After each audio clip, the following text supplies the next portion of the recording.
Okay, angles in an inclined plane.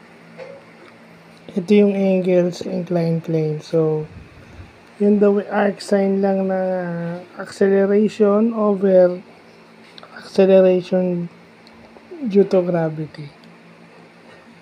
So, yun lang yun. Kasi yung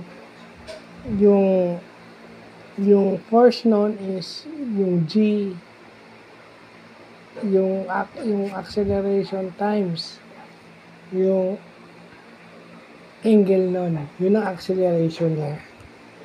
So, pag binaliktad mo, quotient lang siya ng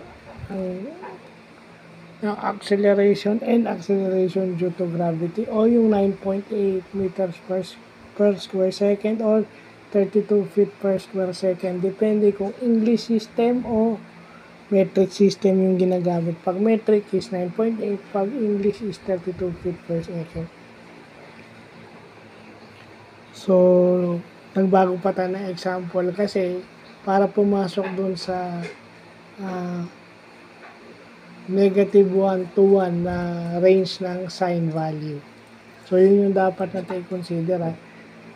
Negative 1 to 1 yung range ng sine value.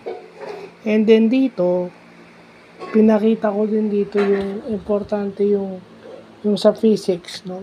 Sa physics to Physics to sa motion. Sa inclined plane. Meron din to sa friction, yung parallel force at saka yung perpendicular force.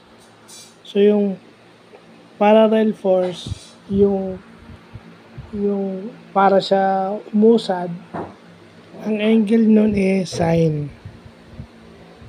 No, so siyempre, mass times acceleration due to gravity times yung sine. Ganun lang siya kadali. Since trigo tayo, ayan, yung sin theta yung hinahanap natin. Yung cosine theta hinahanap natin. And then may example tayo rito. Kasi nakita na natin dito yung yung mg sin theta tsaka mg cosine theta. So, yan yung angle. So, may natutunan, yung mga natutunan natin sa physics, ina-extend lang natin.